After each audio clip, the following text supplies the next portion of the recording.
Bien, bonjour à toutes, bonjour à tous. Je suis très heureuse de vous retrouver pour cette première séance de l'année 2025 puisque suite à un virus saisonnier, la précédente n'a pas pu avoir lieu mais elle sera reportée.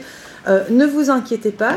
Nous reprenons aujourd'hui le fil de notre cycle consacré au lien entre droit et vérité avec la grande chance d'accueillir aujourd'hui Gloria Origi qui est philosophe, elle est docteure à l'université de Milan mais elle est en France depuis bien longtemps puisqu'elle est au CNRS, plus précisément à l'Institut Jean Nicot, qui, sauf erreur de ma part, relève du CNRS, de l'ENSS et de l'EHESS également. Alors parmi ces très nombreuses publications, vous aurez peut-être en mémoire un essai sur la confiance qui date de 2008, également un ouvrage consacré à la réputation dont le titre fait très directement écho à des choses qu'on se dit ici depuis longtemps. Qui dit quoi de qui ?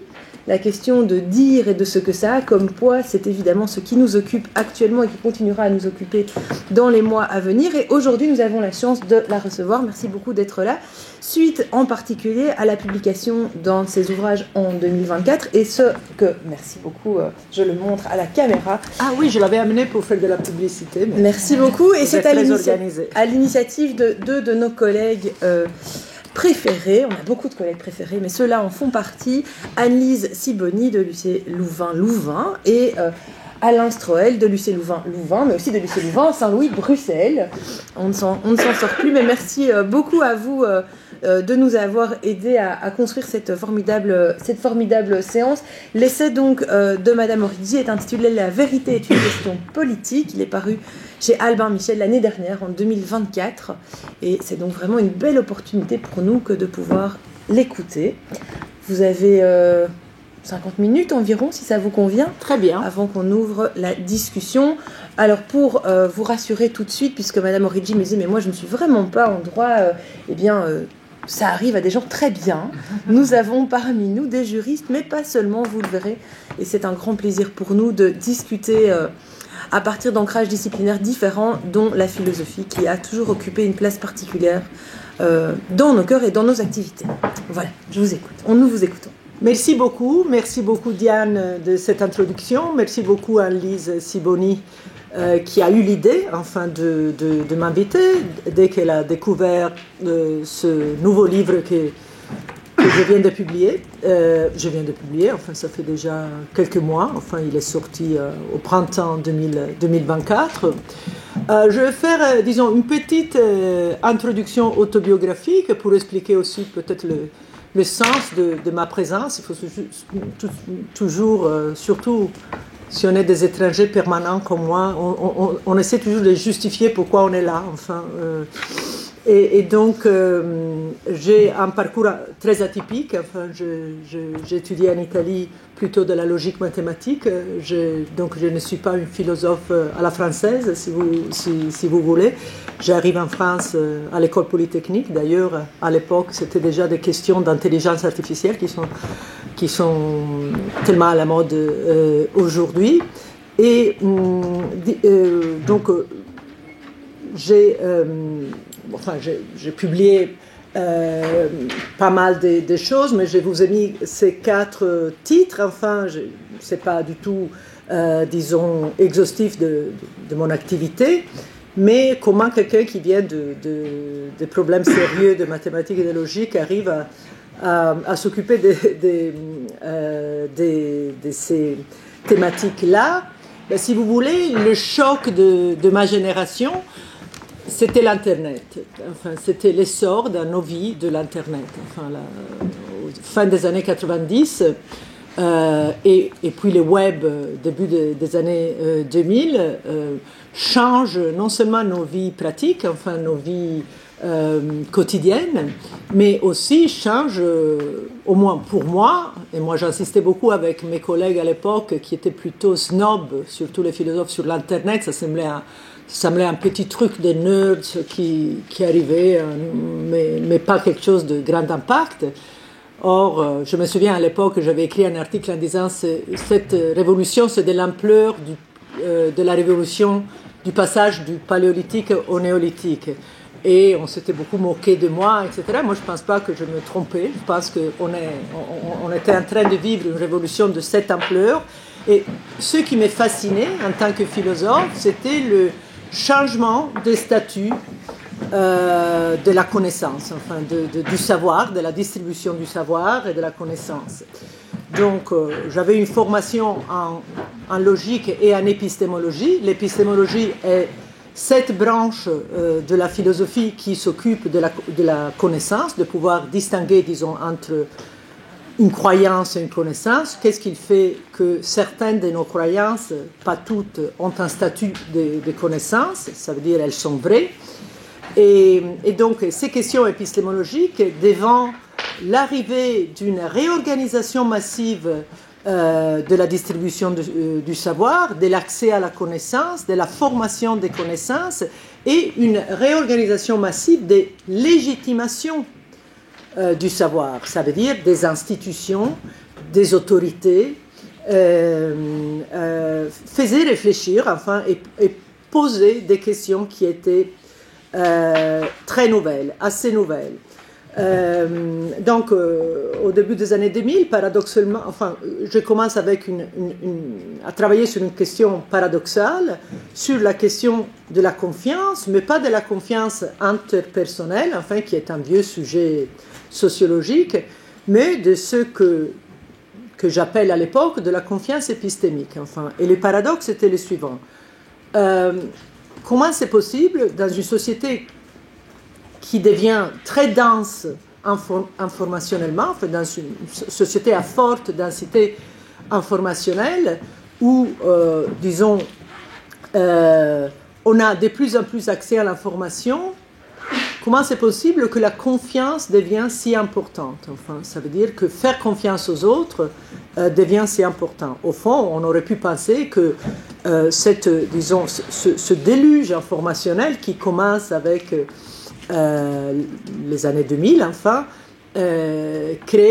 aurait pu créer des conditions d'autonomie de la pensée. Enfin, bon, maintenant, je peux, disons, accéder toute seule au savoir, à plein d'informations. Donc, pourquoi je n'ai plus besoin de faire confiance à mon maître, à mon université, aux journaux, etc. Paradoxalement, c'était un peu l'inverse. Enfin, plus tu as d'informations, plus tu dois faire confiance et savoir trier les sources de confiance. Donc la confiance, dans ce livre de 2008, dans lequel j'aborde aussi des questions générales sur la confiance interpersonnelle, mais c'est surtout le centre de ce livre, c'est la confiance épistémique. À quelles conditions il est rationnel d'utiliser la confiance comme ressource cognitive pour acquérir de l'information. Parce que si j'acquiers de l'information en faisant confiance à mon papa, je veux dire, c'est parce que je l'aime bien, enfin, bon, c'est une stratégie, mais ce n'est pas une stratégie épistémiquement très fiable. Donc, comment isoler les stratégies épistémiquement fiables pour faire confiance? Vous vous rendez compte, à l'époque, c'était une question qui pouvait sembler marginale. Aujourd'hui, étant donné le sujet de mon intervention aujourd'hui, ça veut dire la désinformation, les fake news, etc., aujourd'hui, ça devient un questionnement fondamental. Enfin, comment faire confiance d'une façon rationnelle? La confiance, normalement, est très chargée émotionnellement et très culturelle, etc. Comment lui donner aussi une base cognitive, enfin. Donc c'est une faculté de l'esprit qu'il faut exercer aussi pour arriver à savoir quelque chose.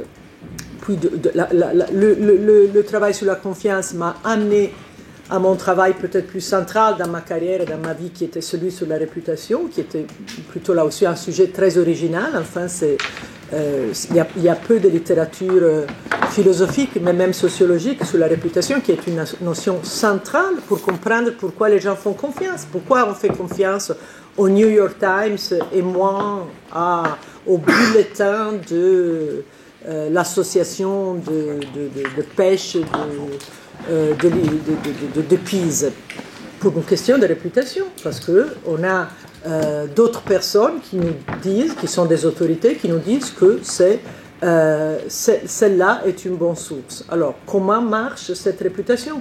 Est-ce qu'elle est toujours linéaire? Non, la réputation est une grandeur non linéaire. Ça veut dire sa façon de s'accroître et de diminuer est incroyablement non linéaire. Elle est une propriété, disons, collective qui dépend de réseaux sociaux, enfin des réseaux sociaux en général, pas seulement les réseaux sociaux sur Internet. Et la façon où vous montez ou vous descendez, c'est très fragile, c'est compliqué, il y a beaucoup de non-linéarité, enfin ça ne dépend pas complètement de vous, mais ça dépend des autres. Enfin, la réputation, c'est la partie de vous qui vit dans les autres, chez les autres. Enfin, donc, c'est les autres qui vous font monter ou qui vous font descendre avec des logiques qui sont très différentes, des phénomènes, la façon où on cumule une célébrité, par exemple, à la Taylor Swift, ou une célébrité, ou un prestige académique sont des mécanismes très différents. Les mécanismes, les processus eux-mêmes peuvent être biaisés, peuvent être moins biaisés ou plus biaisés, etc. Donc comment, là aussi, même question que je pose donc dans les années de 2015, etc., quelle est est-ce qu'on peut, d'une façon rationnelle, ça c'est un peu toujours l'obsession des philosophes, enfin, est-ce qu'on a des raisons pour se fier aux réputations des autres? Enfin, qu'est-ce qu'il faut connaître comment ouvrir les dispositifs réputationnels pour voir s'ils sont fiables ou pas. On est tous ici à peu près universitaires, enfin, on connaît bien, enfin, le métier peut-être, à part les chanteurs et les rockstars qui se nourrit le plus de réputation, c'est le nôtre. Enfin, c'est une espèce de lutte sauvage pour le prestige sur Google Scholar. Et là aussi, c'est un mécanisme qui est pas mal objectif par rapport à Taylor Swift, c'est mieux Google Scholar, enfin je veux dire c'est un peu plus objectif, mais là aussi il y a énormément de biais, il y a énormément de cultures qui sont disciplinaires par exemple, donc on peut là aussi, disons, ouvrir le dispositif et voir ce qu'il y a dedans. On peut, dans des articles, pas dans les livres, mais dans les articles, j'analyse beaucoup ces biais-là, par exemple du prestige universitaire, du prestige, tous les rankings du type Shanghai, etc., comment ils sont construits, enfin, parce que la réputation, c'est un très fort shortcut cognitif. Enfin, si vous avez un nombre à mettre sur une institution, vous dites c'est la première, et il y a très peu de gens qui se demandent pourquoi. Et donc, c'est intéressant aussi de donner des instruments, des outils critiques aux étudiants en général pour... D'accord, il y a ces réputations qui sont... Mais qu'est-ce que ça veut dire? Comment elles sont créées? Enfin, les réputations sont partout, sont dans les classements des États, dans les réputations conditionnent les taux de prêt, par exemple, d'emprunt d'un État en termes économiques, comme par exemple les grandes agences de rating, Moody, Fitch, Standard & Poor's, etc. Donc là aussi, c'était prendre un problème qui est un problème aussi qui existe dans les sciences sociales, qui est analysé, etc., mais en voir l'aspect épistémique. On utilise beaucoup ces réputations et très souvent on ne sait pas pourquoi. Un peu plus tard, je passe à un autre volet de cette... qui est pour moi lié, même si ça pouvait sembler séparé, qui est essayer de comprendre, toujours dans une société à forte densité informationnelle, une société où tout le monde peut s'exprimer, quel est le rôle des émotions, quel est le rôle cognitif des émotions. Ça veut dire, est-ce qu'un type d'émotion vous facilite l'acquisition d'une croyance par rapport à une autre? Les émotions, on en parle beaucoup, il y a une littérature philosophique riche sur les émotions, mais beaucoup moins riche, malheureusement, sur le rôle cognitif épistémique des émotions. Pourquoi aujourd'hui on commence à le faire dans l'urgence de certains phénomènes de désinformation collective, enfin, lorsque je suis dans un certain état émotionnel de rage, de ressentiment, d'espoir, est-ce que j'ai plus de facilité à acquérir certains types d'informations par rapport à d'autres. Là aussi, il me semble que les émotions, quelque part, sont à mettre dans cette boîte à outils de comment on filtre l'information à l'ère de la densité informationnelle. Enfin, ce qui est un peu le chapeau sur lequel je peux mettre mes recherches pendant les dernières 20 années. Et plus récemment, comme Diane citait, ce livre plus récent sur la vérité et sur son rapport à la politique, là aussi, il y a eu, à partir de 2016, je reviendrai dans ma présentation aujourd'hui, sur la date de 2016 comme date clé, il y a eu une espèce de renouvellement d'intérêt pour la notion de vérité. Et vous vous souvenez, le 2016, c'est l'année de la première élection de Trump, de la Brexit, et l'année dans laquelle l'Oxford English Dictionary choisit post-truth comme mot de l'année. Donc post-truth, post-vérité commence à devenir un mot qui circule, etc. Qu'est-ce que ça veut dire, etc. Et donc là, dans ce livre, j'ai commencé à travailler ce livre juste après l'explosion de la guerre en Ukraine et qui était aussi juste après le Covid, et voir comment la vérité, disons,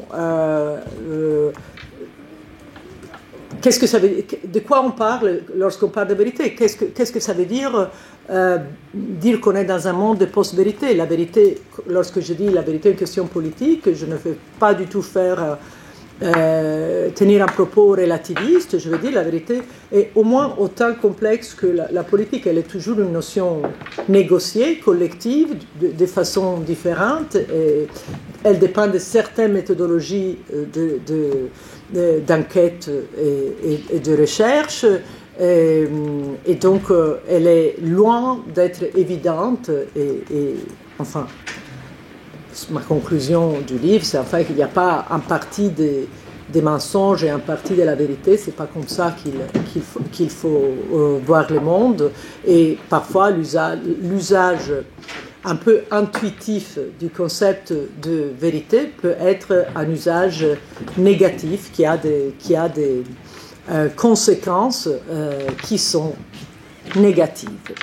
Donc là, j'étais un peu longue, mais pour vous donner un peu le background, enfin, c'est un projet de recherche sur plusieurs années qui vise à comprendre quels sont les outils qui nous servent à extraire de l'information de qualité, disons, de l'information, de la connaissance dans des sociétés à forte densité informationnelle. Justement, les outils de l'épistémologie classique ne sont pas suffisants. Il faut aujourd'hui des outils plus complexes, des notions justement comme confiance, réputation, émotion, etc. doivent rentrer dans les discours, enfin dans les discours vraiment de comprendre comment on arrive à connaître. Et donc, c'est mon enjeu, disons, intellectuel. Je pense que si on avait été un peu plus nombreux à l'époque, au début de l'Internet, à travailler sur ces questions, ça aurait été, disons, plus facile. On ne se trouverait pas devant cette espèce de chaos informationnel avec des outils épistémologiques très médiocres comme plaider pour la vérité contre les fake news, ce qui n'est vraiment pas suffisant pour résoudre les problèmes. Nouvel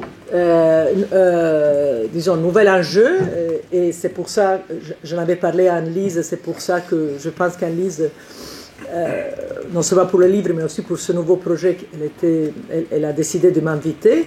Nouvel enjeu, la désinformation. Là, je suis en train d'écrire un livre sur le sujet qui aurait dû être fini fin janvier, mais il n'est pas fini, donc je vous présente un peu de matériel, mais il n'est pas encore terminé. Donc, là, juste pour vous dire pourquoi ça m'intéresse et pourquoi c'est tellement urgent de réfléchir sur cette question. En 2024, le World Economic Forum met la désinformation comme risque, le premier risque avant le climat, à 2 ans, tandis qu'à 10 ans, la désinformation retombe un peu plus bas, mais à 2 ans, ça veut dire d'ici à 2026, la désinformation. Donc en fait, risque global majeur. Donc il y a une urgence de comprendre qu'est-ce que la désinformation, comment elle fonctionne, quel type de mécanisme, de processus il faut corriger et viser pour diminuer la désinformation et quel est en général l'état cognitif ou émotionnel collectif qui nous fait dire qu'aujourd'hui on est désinformé, disons dans un monde où on a une quantité d'informations disponibles qui est impressionnante. Enfin, je veux dire, Internet, ce n'est pas seulement Facebook, Twitter et Instagram et TikTok. Enfin, au-delà des réseaux sociaux, vous allez chercher la démonstration du théorème de Gödel, vous allez trouver la démonstration du théorème de Gödel. Donc il y a effectivement beaucoup d'informations. Donc pourquoi? Là aussi, paradoxe un peu du même type du paradoxe sur la confiance. Comment c'est possible que dans un monde où il y a de plus en plus d'informations, on se plaint au niveau, pas seulement comme perception comme ça, citoyenne, quotidienne, mais on se plaint, les institutions se plaignent, les politiciens se plaignent, les policymakers se plaignent, on se plaint tellement de désinformation. Qu'est-ce que cette désinformation, d'où elle vient et comment la combattre. Il faut d'abord faire une distinction que peut-être vous connaissez tous déjà, une distinction entre désinformation, et moi j'ai mis mésinformation ou fausse information, misinformation en anglais.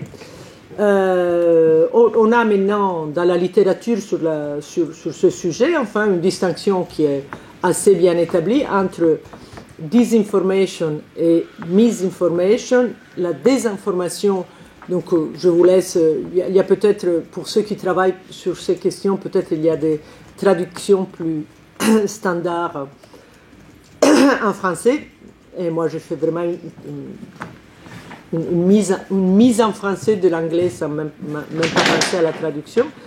Donc la désinformation, c'est un peu de l'ordre du mensonge. Au moins, moi je mettrais en question cette approche, mais enfin dans la littérature, c'est de la fausse information produite intentionnellement. Donc comme quand vous mentez, enfin je reçois un coup de fil, quelqu'un me demande où tu es, et je dis je suis à Copenhague, au lieu de dire que je suis à Bruxelles. Bon, ça c'est du mensonge, et ça désinforme la personne qui vient peut-être me chercher à Copenhague, et donc ses actions, non seulement ses croyances, mais ses actions peuvent être... Et voilà, et donc je mens intentionnellement. La mésinformation, c'est de la fausse information produite intentionnellement. Donc, par exemple, je ne sais pas, donc je dis quelque chose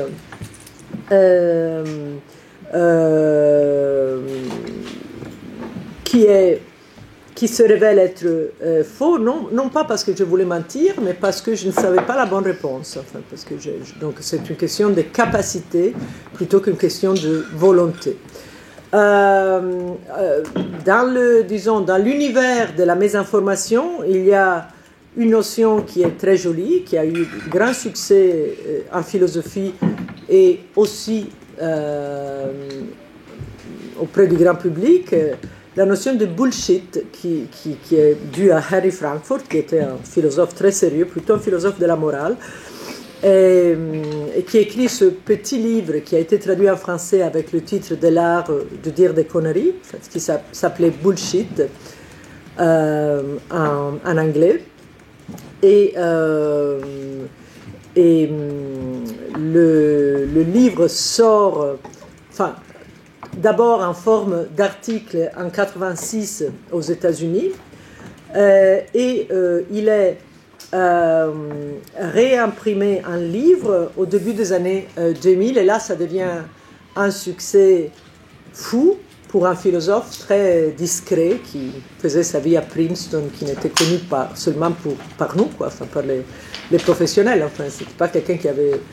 Et il est devenu, je pense qu'il est devenu même riche, je ne sais pas, mais, ce qui est très rare pour les philosophes. Mais c'était un best-seller parce que ça sort, disons, je dirais 2004-2005 comme livre, et c'est juste après la Deuxième Guerre du Golfe. Donc, lorsque les États-Unis, l'Angleterre et d'autres alliés décident d'envahir l'Irak et lancer cette guerre sur la base d'un bullshit absolu, ça veut dire qu'il y avait des armes de destruction massive en Irak. Donc, la question de la vérité, je me souviens qu'à l'époque, j'avais écrit pas mal sur ce cas. Enfin, la question de la vérité devenait, disons, centrale. D'abord, c'était plutôt bizarre de justifier une guerre sur des bases, disons, si vous voulez, épistémiques. Il y a ou il n'y a pas les armes de destruction massive. C'était déjà bizarre, enfin, cette espèce de... Et puis, il y a un très célèbre vidéo, enfin, qu'on a tous vu à l'époque, on regardait encore la télé, du secrétaire d'État américain de l'époque, Colin Powell, qui présente un PowerPoint aux Nations Unies pour montrer ces armes de destruction massive, et on ne voit rien. Enfin, il y a des petits camions. Et c'était du bullshitting absolu. Enfin, et en plus, si ça vous intéresse, c'est une très belle histoire. Enfin, je raconte toute l'histoire dans les livres parce que j'avais travaillé beaucoup, parce que le bullshitting et Colin Powell venait de l'Angleterre, des services secrets anglais, d'un dossier qui avait été complètement copié d'un article peer review d'un étudiant de doctorat de Middle Eastern Studies qui avait été pris et mis dedans comme ça. Donc c'était n'importe quoi. Et on a fait une guerre, des morts, 20 ans d'occupation américaine au Moyen-Orient sur la base de bullshit pur. Qu'est-ce qu'une bullshit? C'était une très belle définition.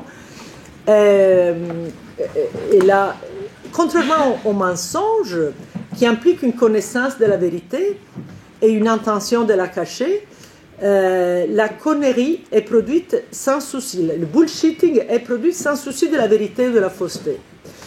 Donc, Francfort, si vous voulez, souligne le caractère d'irresponsabilité du bullshitter par rapport au menteur. Le menteur a une certaine dignité. Enfin, j'ai dit non en savant que c'est oui. Waouh, enfin, je prends une responsabilité morale, je le sens, quoi. Enfin, le bullshitter, c'est un peu... non, là, on en dit 1000 par jour, par exemple, la nouvelle administration américaine, on en dit 1000 par jour, mais peu importe, enfin, ça veut dire, c'est ne pas prendre la responsabilité de ce qu'on dit. Or, tout ça, c'est toujours donc il y avait après d'autres aspects du bullshit. C'était vraiment cette distinction entre mensonge responsable et bullshit irresponsable. C'est très intéressant. Et Frankfurt conclut dans ce petit livre qu'au fond, le bullshit est plus dangereux que le menteur. Enfin, vous savez, le mensonge est puni. Vous êtes des experts de droit, beaucoup plus que moi. Mais mentir, il y a, il y a beaucoup de réflexion en termes de droit. C'est si vous pouvez, nous pouvons mentir. Nixon, qui doit laisser la présidence aux États-Unis, c'était à cause d'un mensonge. Donc vraiment, quand vous dites non, je n'ai pas fait ça, et en fait on découvre que vous avez fait. Le bullshitting, c'est plus difficile parce que vous pouvez être incompétent, vous trompez, vous dites. Maintenant, disons, les réseaux sociaux sont devenus le royaume du bullshitting. Bon, c'est pas complètement faux. C'est des trucs dits à moitié, c'est je sais pas, avec des données qui sont un peu trop vieilles, enfin, imprécis. Enfin, il y a énormément de variations sur. Mais au fond, vous pouvez être complètement naïf par rapport à ça. Je pense qu'aujourd'hui, il y a beaucoup moins de naïveté qu'à une époque, mais disons, on peut être on peut ne pas être responsable. Donc, ce qu'il conclut, c'est que les bullshit allaient devenir plus dangereuses de la vérité. Et Frankfurt avait raison, ça veut dire qu'avec l'essor quelques années après des réseaux sociaux, c'est le royaume du bullshitting, tout le monde bullshit toute la journée, tout le temps, on n'avait aucune vérification, aucune, etc. Mais c'est pour garder l'attention, pour avoir une certaine influence, pour faire circuler des visions du monde alternatives, pour se faire des amis, enfin pour plein de raisons. Mais donc c'est devenu, disons, comme l'État, c'est même pas le mensonge, et ça aussi c'est bien de le distinguer. Très souvent, on n'a pas affaire avec des fake news du mensonge, on a affaire avec des conneries, enfin, qui peuvent confondre les idées et créer des problèmes. Donc tout ça, je reviens pour disons, souligner la différence entre désinformation et bullshitting ou mésinformation. Donc, d'un côté intentionnel, de l'autre côté pas intentionnel. Et donc, cela m'amène à la question d'où vient cette désinformation, d'où vient cette peur de la désinformation et de quoi on parle lorsqu'on parle de désinformation. C'est ironique d'aller voir l'histoire de la désinformation. Le mot désinformation n'existe pas comme ça. Même le mot information est assez récent. Donc il y a une informatio latine, il y a des usages, mais c'est plutôt l'information dans l'Antiquité, c'est plutôt quelque chose lié à l'éducation. Informer un enfant, ça veut dire l'éduquer, etc. L'idée moderne d'information, tandis que la vérité, c'est une notion très ancienne. Le mot vérité, ça existe depuis les Grecs, les philosophes grecs, etc. Information, c'est très moderne. Enfin, c'est un mot qui commence à circuler, on reviendra sur ça plutôt dans les années 50 du siècle passé. Et des informations n'existent pas en Occident. Ça commence à être utilisé pendant la guerre froide, et c'est un mot russe, désinformatia, qui est créé par Staline même en 1923, qui crée un espèce de département de la propagande cachée. Enfin, il y a une propagande, c'est comme un dark web. Enfin, il y a une propagande russe qui est officielle, qu'on connaît, avec les drapeaux, les machins, les Spoutnik et tout ça. Et puis il y a une propagande cachée qui est la désinformation. Ça veut dire une propagande une forme de contre-propagande, une façon cachée des techniques qui sont développées plutôt en Union soviétique pour secouer la propagande des autres, pour s'infiltrer dans des flux informationnels des autres, pour influencer de l'infiltration dans les services secrets à l'infiltration dans les journaux, etc. Donc vraiment, c'est de la contre-propagande.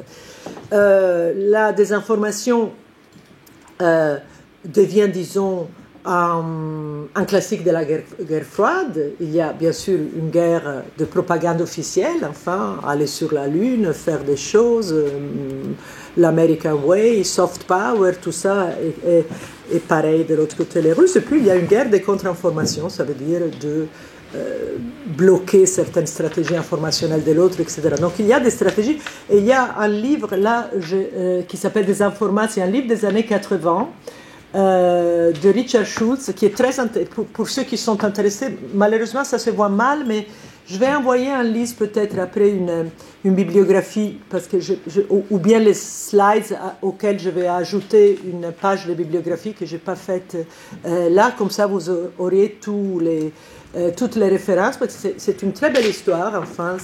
Et ce qui explique aussi pourquoi les Russes sont tellement bons à faire ça. Ça fait un siècle qu'ils font ça. Enfin, nous, on vient d'apprendre. Enfin, mais quand disons se sont infiltrés dans les élections de 2016 aux États-Unis et en Europe, dans différents pays, il y a un magnifique livre de quelqu'un qui vient très souvent à Bruxelles, donc peut-être vous le connaissez, un collègue italien qui s'appelle Giuliano da Empoli, un livre qui s'appelle Les ingénieurs du chaos. Je vous le conseille si vous ne l'avez pas lu. Et même le mage du Kremlin a un peu le même thème, mais d'une façon romanesque, enfin, c'est-à-dire que les ingénieurs du chaos est un essai. Mais Giuliano da Empoli est quelqu'un qui comprend très bien ces choses. Et pourquoi les Russes décident, mais waouh, on va faire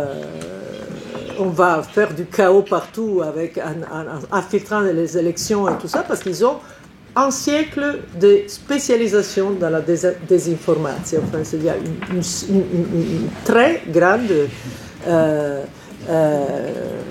c'est pas des gens qui savent rien faire, les Russes. Enfin, il faut les prendre au sérieux. Enfin, et là, c'est les grands spécialistes de ça. C'était plutôt là pour des questions historiques. Et dans le livre, je ne raconte pas beaucoup de Russes, mais je raconte l'histoire de la propagande, autre très belle histoire. Il y a un peu si vous voulez, une façon simple de penser. La propagande est fille du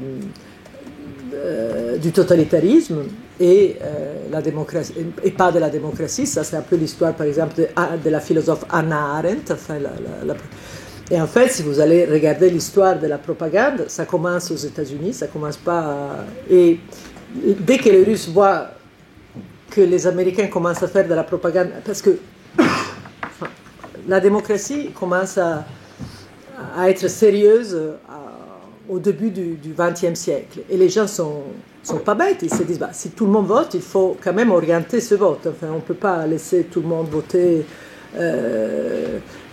Voilà, il y a les plus grands penseurs américains, parmi lesquels Lippmann, John Dewey, je veux dire, écrivent, et en France, Gabriel Tard, L'opinion et la foule, etc.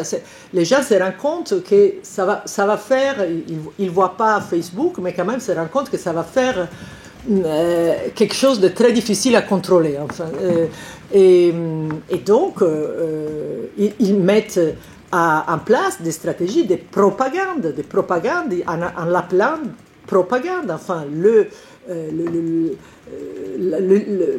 cerveau de la propagande américaine pour recruter des soldats pour la Première Guerre mondiale s'appelle Edward Bernays, qui était un madman, qui était un type qui faisait de la publicité et qui dit, bien sûr, on a toutes ces techniques de publicité. D'ailleurs, il était le neveu de Freud, donc il avait pas mal d'idées sur comment influencer les gens, et donc il dit, on va faire de la propagande. Donc, les Russes se rendent compte que les Américains ont compris que la propagande, qu'il faut faire de la propagande. Ils commencent à développer des techniques de contre-propagande. Puis il y a le totalitarisme en Europe qui prend la propagande américaine, pratiquement. Il y a, Goebbels prend la propagande de Bernays, les techniques sont les mêmes, etc. Donc c'est un ensemble de techniques qui circulent, dans lesquelles il y a une propagande officielle, disons, qui informe, et une contre-propagande qui désinforme. Donc il y a une histoire de la désinformation qui est très intéressante. Ici, je fais l'histoire de la propagande, des fondements, disons, démocratiques de la propagande, et dans le prochain livre, je suis en train de faire l'histoire de la contre-propagande, si vous voulez. J'ai cité déjà Giuliano da Empoli, Les ingénieurs du chaos, est un livre, si vous voulez, maintenant dépassé, parce que les choses changent, les techniques changent très vite, mais enfin, c'est un grand livre. Donc, marketing digital, les ingrédients, vous vous souvenez peut-être, vous êtes trop jeune, mais enfin, ceux qui ne sont pas trop jeunes, les scandales de Cambridge Analytica, donc nouvelles techniques de marketing digital qui permettent de cibler les annonces. Donc, si vous êtes anxieux, on va vous dire votre maison va brûler demain à cause des immigrés. Si vous êtes, un autre profil, etc. Donc là c'était nouveau. La technique plutôt de la mésinformation que de la désinformation, donc bullshit, il y a une fameuse phrase de Steve Bannon, qui est un des grands ingénieurs de cette nouvelle forme de propagande, ça s'appelle flooding the zone with shit. Et c'est fameux, maintenant, ça veut dire, peu importe, si vous remplissez, et ça c'est encore aujourd'hui Trump, je veux dire, si vous remplissez d'informations, les gens n'arrivent plus à réagir, plus ou moins ils s'apaisent, ils passent une semaine où ils sont excités tous les 3 minutes et puis ils ne regardent même plus les infos parce que c'est trop. Enfin, donc, et tu leur dis tout, un truc faux, un truc vrai, un truc où il faut se lever et aller dans la rue à protester, un truc. Et ça c'était la stratégie de Bannon, qui est une stratégie. Il y a eu Dominic Cummings, UK, Casaleggio, grand personnage en Italie, qui est quelqu'un qui arrive à voir le potentiel et créer ce mouvement en ligne qui s'appelle 5 étoiles, qui arrive à prendre le pouvoir et qui est basé sur du bullshitting et de la propagande continue. Voilà. Puis les stratégies qu'on a vues, travailler sur les émotions, utiliser l'engagement sur les réseaux, questionner les élites et donner aux masses un sens d'empowerment, créer un sentiment de participation, viser les sujets qui marchent. Donc, il y a pas mal de... ça fait 10 ans qu'en Europe, on ne parle que d'immigration. Donc, on a oublié de faire les voitures électriques, de faire l'intelligence artificielle, de réinvestir, de comprendre où acheter les gaz, etc. Parce que l'espace médiatique, l'espace de vote était rempli par un problème mineur, qui est le problème de l'immigration. Voilà, là, vous occupez tout. Ça fait 10 ans qu'en Europe, on n'a parlé de rien d'autre dans les campagnes électorales. Donc voilà, puis on a des conséquences. Donc voilà, donc ça, c'est les techniques. Donc vous avez donc il y a beaucoup de travail aujourd'hui sur j'ai parlé trop, donc là je vais un peu vite, sur qu'est-ce que la désinformation et la mésinformation. Il y a des choses qui sont différentes. Donc vous pouvez avoir du contenu complètement fabriqué. Ça va très à la mode chez TikTok en France. Brigitte Macron est un homme. Voilà, si vous ne saviez pas, maintenant je vous dévoile cette contre-vérité. Voilà, là c'est un contenu fabriqué, contenu manipulé, une information qui peut être authentique mais qui est modifiée ou sortie de son contexte. Contenu imposteur, ça veut dire que c'est la source qui est... il y en a plein. Si vous êtes un star, par exemple, il y a je ne sais pas combien de comptes Taylor Swift, et il faut savoir trouver les bons. Enfin, il y a plein de comptes qui disent on est Taylor Swift, je ne sais pas. Et faux contexte, par exemple, une formation réelle qui est présentée dans un contexte trompeur pour créer un faux récit. Donc, normalement, les analyses que vous avez aujourd'hui, ça se base sur ces éléments-là. Donc, là, la désinformation, c'est comme ça on l'a défini, est fausse information. Et la fausseté de l'information peut dépendre du contenu. Donc, par exemple, on dit que Sylvester Stallone est mort. De la source, faux compte de Taylor Swift, et du contexte. Très souvent, on fait circuler, par exemple, de l'information qui est vieille, et donc on crée des effets qui sont qui sont pas le contexte, les contextes, une information vieille qui dans le contexte actuel fait un effet qui désinforme. Donc la désinformation de contenu, on l'appelle normalement un fox. Donc c'est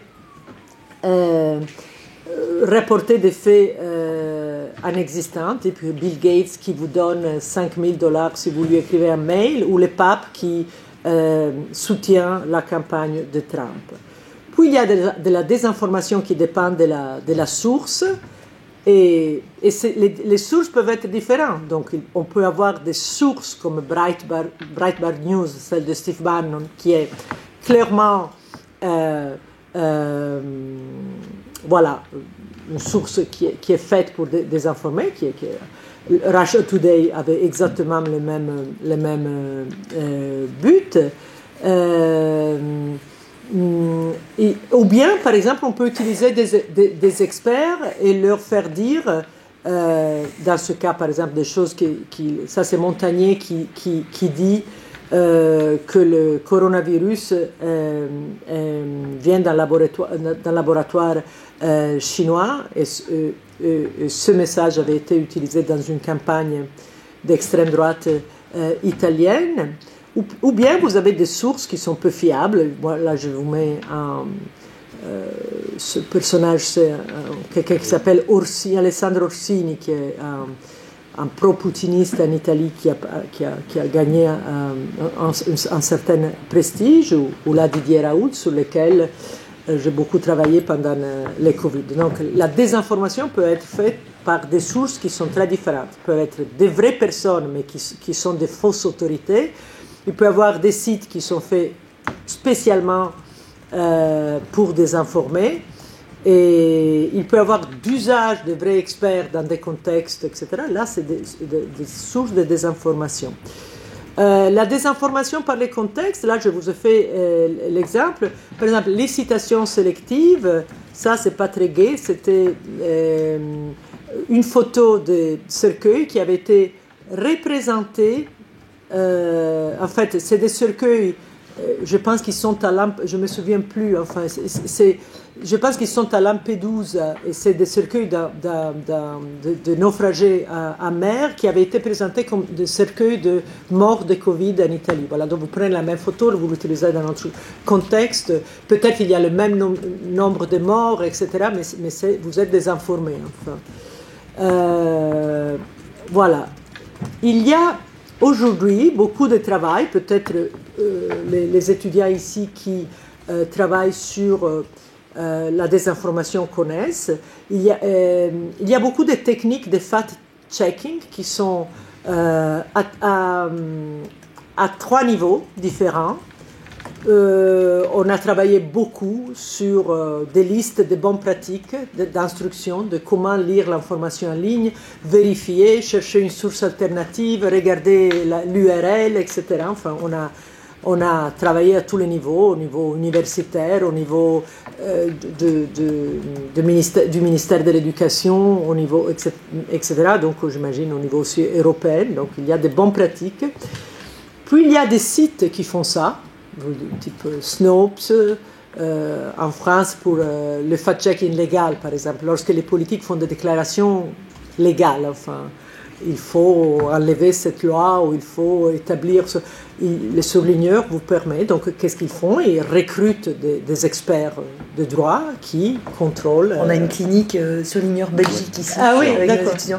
Ok, d'accord, voilà, donc typiquement, donc il y a des projets qui sont faits par des vraies personnes, et puis il y a pas mal de fact-checking automatisé qui se fait avec certaines stratégies informatiques. On détecte certains signes qui sont de type différent. Il y a la syntaxe du message, il y a voilà, le contexte, la temporalité, il y a aussi la granularité des images, etc. Enfin, il y a beaucoup de stratégies qui sont construites dans la... il y a des cas plus compliqués de désinformation qui sont très différents, comme par exemple les théories du complot. Les théories du complot ne sont pas toujours basées que sur des faussetés. La plus belle sur laquelle j'avais travaillé reste la négation du moon landing en 69, parce que c'était assez bien fait. Ça veut dire que la NASA a pris le temps de répondre. Parce qu'en fait, on a tous, comme ça, un peu dans la mémoire collective, l'empreinte de Armstrong sur la Lune. Mais en fait, sur la Lune, il n'y a pas de gravité, donc il n'y a pas d'empreinte. Vous ne pouvez pas laisser une empreinte. Et puis, il n'y a pas de vent, donc le drapeau ne peut pas... Et donc la NASA a pris le temps, ils avaient bien fait leur travail. Donc les théories du complot marchent surtout parce qu'ils nient les vérités officielles. Enfin, ils marchent toujours sur les schémas. On vous dit que, mais en fait, tout le monde vous ment et nous on vous dit la vérité. Et ils ont une capacité de narrative qui est très particulière. Donc, d'une certaine façon, il y a des gros classiques des théories du complot qu'on arrive bien à saisir, le moon landing, d'autres célèbres, enfin, sur le 11 septembre, etc. Et donc, on arrive à les enlever tout de suite. Un système de fact-check peut les enlever. Mais il y en a des plus fines, des plus compliquées. Clairement, ce n'est pas seulement le contenu faux, mais c'est beaucoup plus que ça. C'est une narration, c'est d'autres aspects. Puis, il y a des cas encore plus compliqués qui créent de la désinformation, qui sont les cas de résistance à l'évidence, de résistance aux preuves. Là, je vous ai mis deux. Il y avait eu même des expériences de psychologues après la cérémonie de 2017, janvier 2017. Trump dit il y avait plus de public à ma cérémonie qu'à celle d'Obama. Et ça, c'est les photos. Enfin, d'un côté, vous avez la photo de Trump, et de l'autre, à gauche, vous avez la photo d'Obama. Enfin, c'est factuel qu'il y avait plus de gens Et les supporters de Trump envoyant les photos, et là il y a un papier scientifique sur ça, disait quand même il y en avait plus, donc il y avait de la résistance à l'évidence. Pareil sur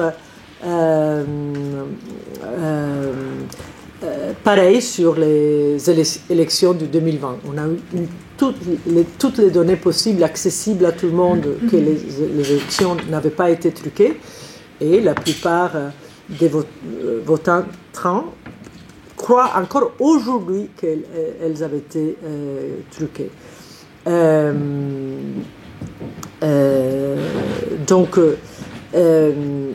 Donc là, les causes sont différentes. D'un côté, il y a la cause émotionnelle. Donc je vous dis, là aussi, pour comprendre la désinformation, cette dimension émotionnelle est aussi à prendre en compte. Il y a aussi des causes, disons, qu'on peut dire, enfin, de fragmentation du contexte informationnel. Ça veut dire, vous êtes toujours à un clic d'une page qui prouve que votre croyance est vraie. Donc, vous avez l'information, disons, officielle, mais vous pouvez trouver quelque part aussi de l'information qui dit l'opposé. Donc, cette facilité de trouver de la confirmation pour vos idées crée aussi des effets de résistance à l'évidence. Mais vous voyez qu'on passe du fact-checking je sais pas, automatique à, par exemple, des phénomènes qui sont de type psychologique et cognitif. Donc la désinformation, disons, pour vous dire, est un archipel assez large. Là, je vais sauter la question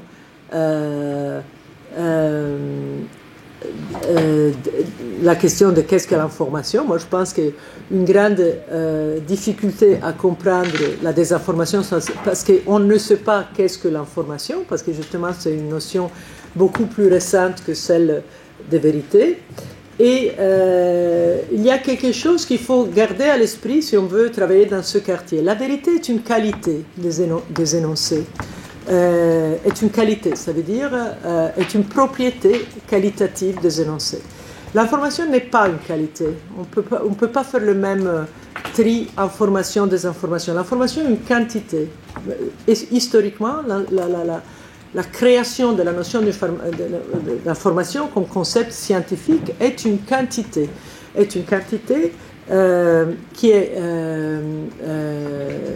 Qui mesure la probabilité d'un événement, disons. Donc, cette distinction qualité de la vérité, vérité comme qualité et quantité est très importante. Là, je vous fais des exemples.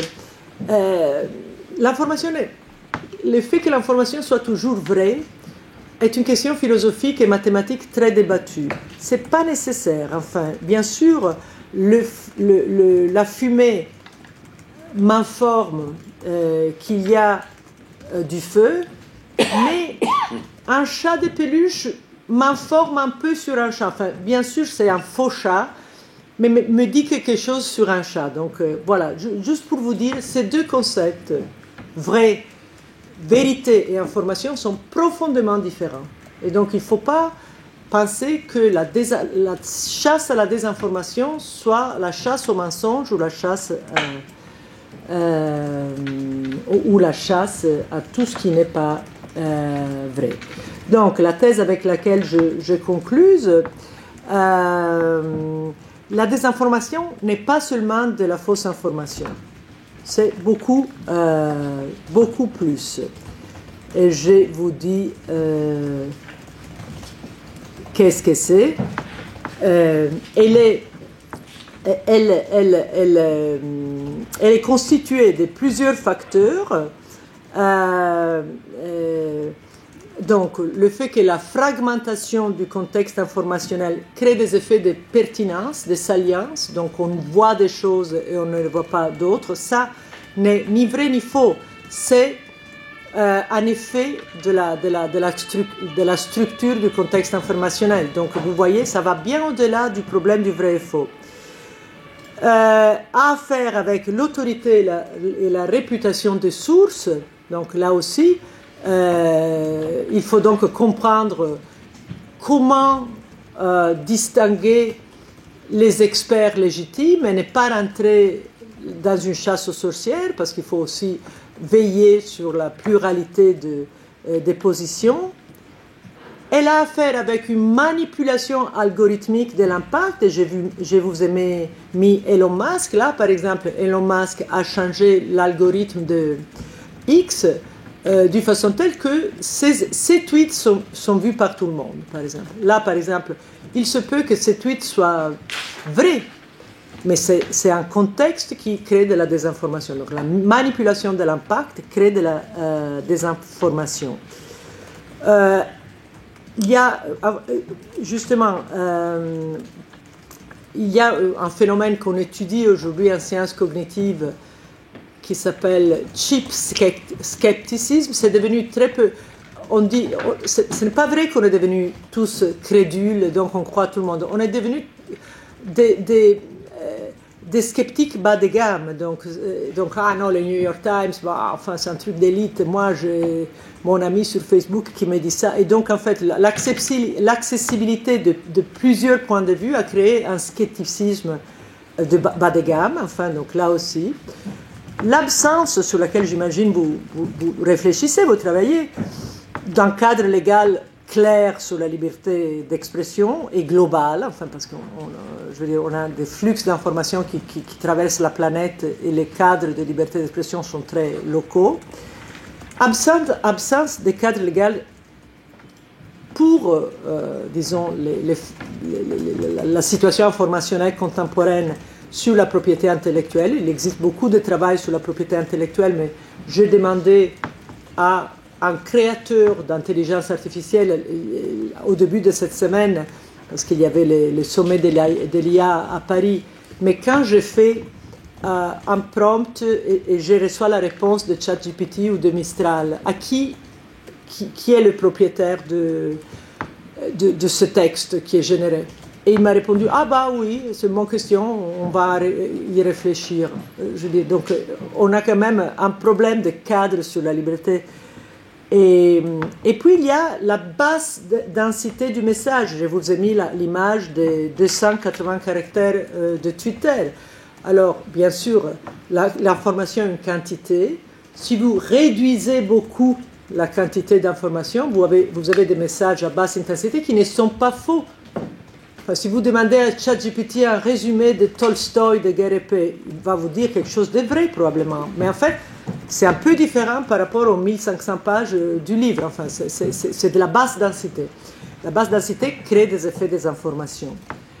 Donc voilà, je conclus là, j'étais vraiment trop long, je suis désolée, je me rends compte qu'il y a beaucoup de choses à dire. Donc, je pense que combattre la désinformation est un enjeu interdisciplinaire, c'est pour ça que je me sens justifiée à être ici. Donc, il faut comprendre comment définir les nouvelles autorités, enfin, comment on distribue du travail cognitif pour faire circuler de l'information d'une façon propre, comme fait par exemple Wikipédia, qui est le seul projet collectif libre qui est resté un peu de bonne qualité, enfin. Comment s'occuper de la décentralisation du contrôle de l'information, enfin, comment avoir des règles si le contrôle de l'information est décentralisé, avoir de nouveaux cadres légaux, classifier le type d'actes linguistiques qui sont faits lorsqu'on s'exprime sur l'Internet. Et là, c'est juste un début de chantier. Et j'espère qu'on aura la possibilité d'en discuter d'autres avec vous. Désolée que j'étais trop longue. Voilà. Merci.